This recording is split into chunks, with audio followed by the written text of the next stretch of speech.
See, aerosols last only a short time, but the carbon dioxide lasts a long time in the atmosphere.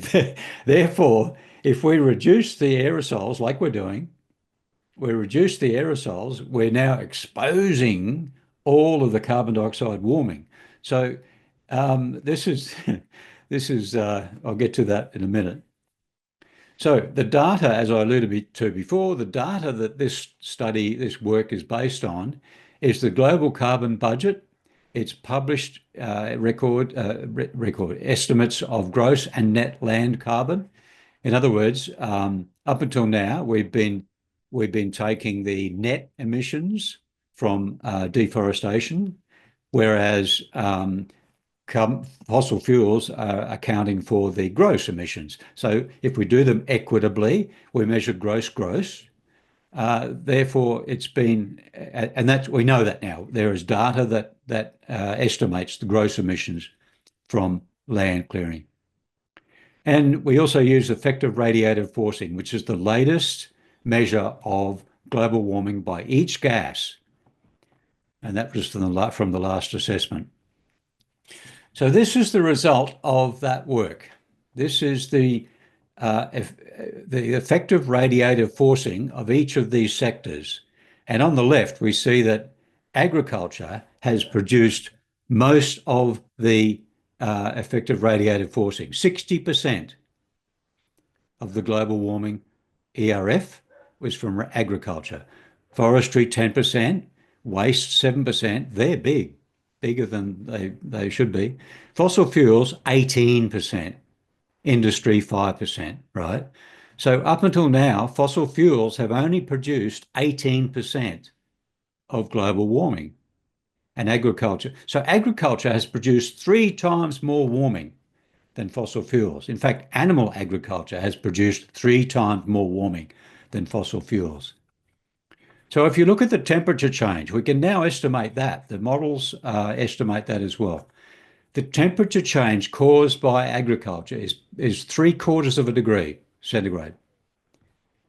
Animal agriculture has produced the bulk of that, 0.64 of a degree centigrade. Fossil fuels, on the other hand, have produced 0.21 of a degree centigrade. And methane alone, from all sources, has produced half of the current global warming we are experiencing.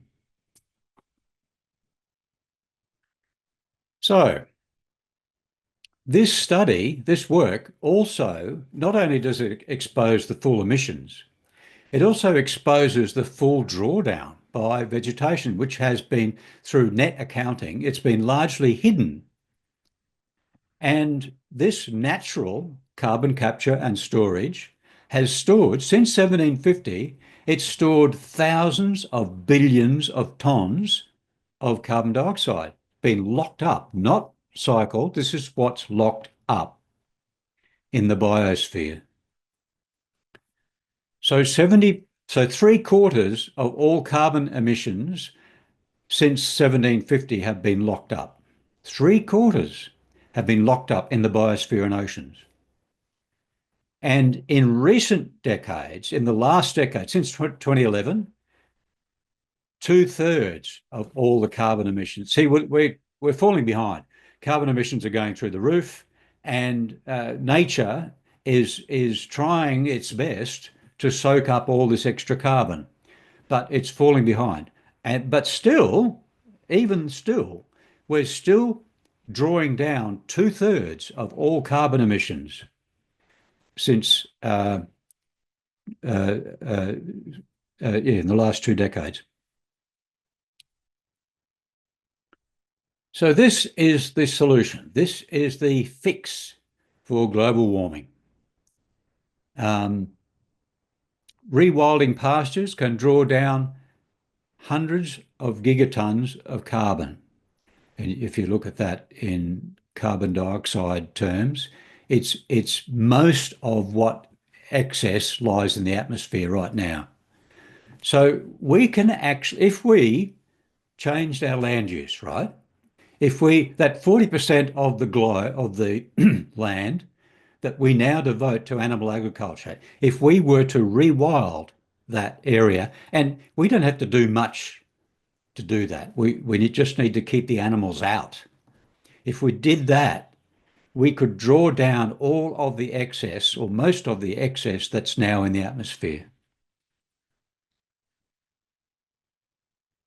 And it's well known that rewilding grazing lands is the lowest cost, largest scale climate fix at a fraction of the cost.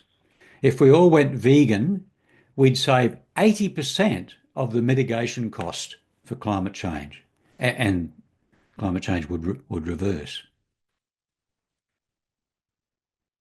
So let's look at what footprint we're leaving on planet Earth.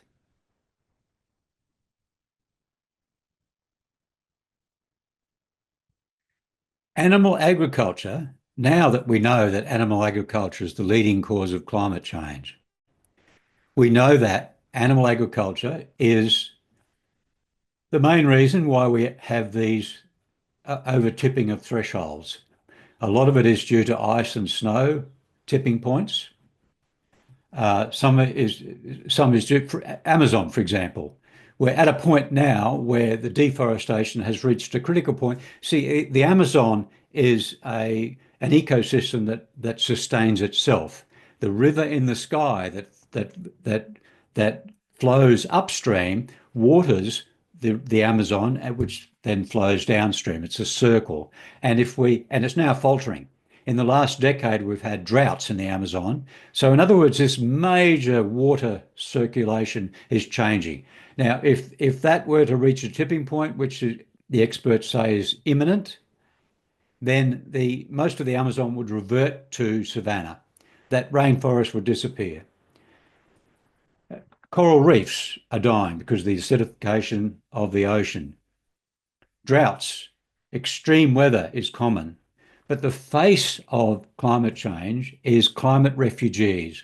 You've got to be desperate to leave your motherland, to leave your home country, to go to another strange country because you have no food. This is desperate times, and this is the face of climate change.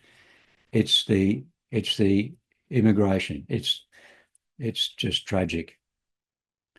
So animal agriculture is the main driver of biodiversity loss, nitrogen pollution, deforestation, droughts, and species loss.